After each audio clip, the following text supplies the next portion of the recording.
Alhamdulillahirabbil alamin.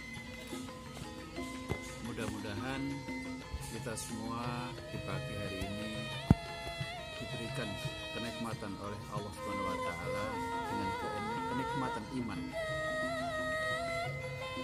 Dulur-dulurku kabeh, alhamdulillah setelah kejadian di Solo beberapa hari yang lalu, kemudian saya ditelepon oleh seseorang yang mengaku korban, dan ternyata dia adalah korban yang dibabat di makam haji. Karena dia ini adalah masuk ke dalam kategori adik saya, karena di situ ada dari orang-orang PSHT. Kemudian saya datang ke rumahnya kemarin karena dia ini, adik saya ini menjadi korban pembacokan itu. Yang saya sayangkan di sini adalah berita-berita pelintiran seakan-akan yang melakukan adalah Laskar. Kemudian berita juga disebarkan kemana-mana, katanya memakai cadar. Padahal sebenarnya adalah pelakunya memakai helm dan masker dengan pakai jaket, dan celananya pun jeans levis. Ini menjadi satu persoalan sendiri ketika berita itu yang menyebarkan orang lain tapi bukan yang menjadi korban. Dan ternyata saya kemarin datang ke sana, saya sudah ketemu sama adik saya ini, bertemu dengan keluarganya semuanya. Terima kasih sekali keluarganya atas kedatangan saya. Mudah-mudahan keluarga Mas Rio ini mendapatkan keberkahan dari Allah Subhanahu wa taala karena keikhlasannya menjalankan kehidupan di dunia ini. Alhamdulillah, alhamdulillah. Ini video hasil pertemuan saya dengan keluarga Mas Rio. Mudah-mudahan cepat sembuh adik saya ini dan menjadikan pelajaran juga terhadap kita semuanya. Kita simak.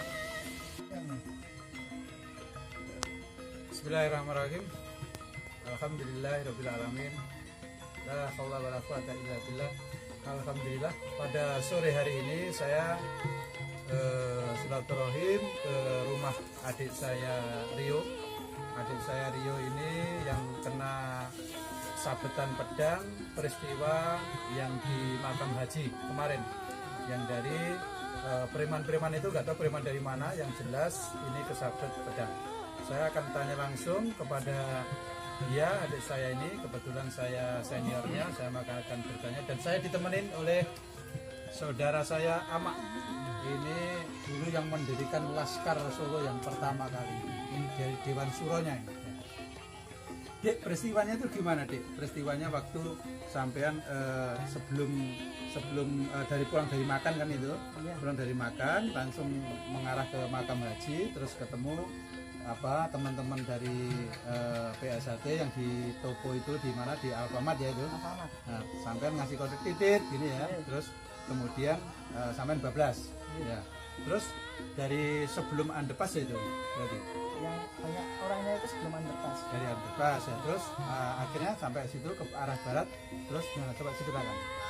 Ke arah barat saya itu setelah underpass ya, itu depan Seti AAS. Oh iya iya. Depan itu terus saya dihadang segerombolan orang. Dan saya nggak tahu itu siapa. Nah, gerombolan itu pakaiannya gimana? Pakaiannya itu apa? Pakaiannya kalau yang saya ingat ciri-cirinya itu pakai helm, pakai masker, pakai jaket. Celananya levis. Celananya levis semua ya? Ya mungkin ada yang nggak levis ya. Berapa orang kira-kira itu? Sekitar 15-an. Sekitar 15. Terus waktu menghentikan itu dia ngomong apa? Dia pakai bahasa Jawa, mandeko gitu. Oh iya.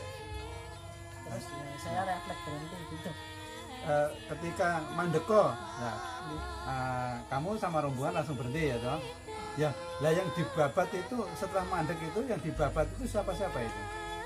Kalau yang di tengah itu saya, yang kena saya.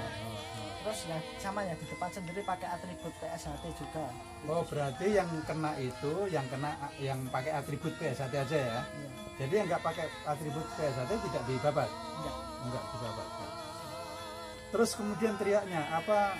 Ada yang teriak saya laskar jihad atau Enggak ada. nggak ada ya, nggak ada, hanya bilang apa mandeko gitu ya. Nah, terus setelah babat kamu abis babat itu terus dia kemana?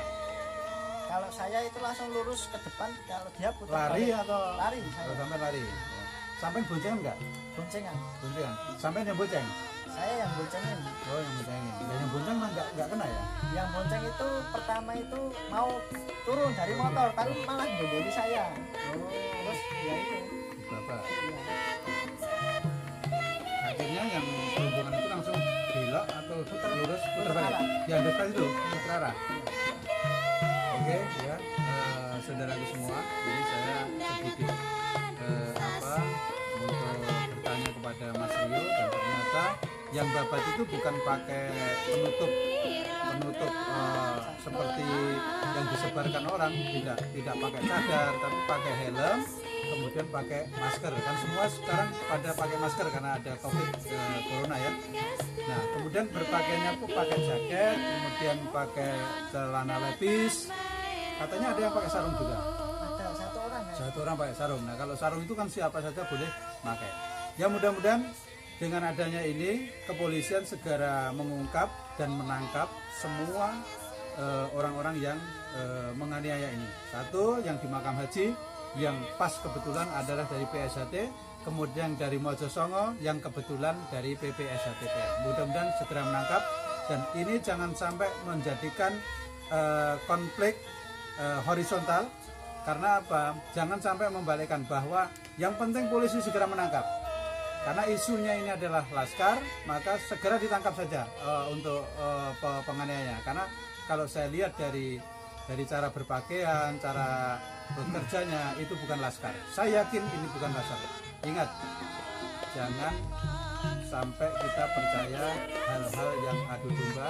Lebih baik kita mencari kebenaran ini, kebenaran yang betul-betul sebenar-benarnya. Jangan hanya isu kemudian kita ikut-ikut. Wala taqafu ma laisa laka bihi. Janganlah kalian itu mengikuti apa-apa yang kalian belum mengerti ilmunya. Assalamualaikum warahmatullahi wabarakatuh. Saudara, sudah jelas kan bahwa pernyataan dari korban tidak ada kaitannya dengan laskar. Tapi saya juga berharap kepada kepolisian untuk segera menangkap pelaku ini. Karena yang menjadi korban bukan hanya dari PSHT saja. Yang terjadi di makam haji ini anggota PSHT. Kemudian yang terjadi di Mojosongo adalah anggota dari PPSHTPM atau PSHT P17. Nah, ini menjadikan suatu pembelajaran secara intelijen buat kita semua. Maka PSHT dimanapun juga dan siapapun juga jangan mau dipecah belah dan jangan mau diadu domba ini. Ini merupakan pelajaran, dan jangan sebarkan lagi berita-berita hoax yang tidak ada kevalitannya. Terima kasih.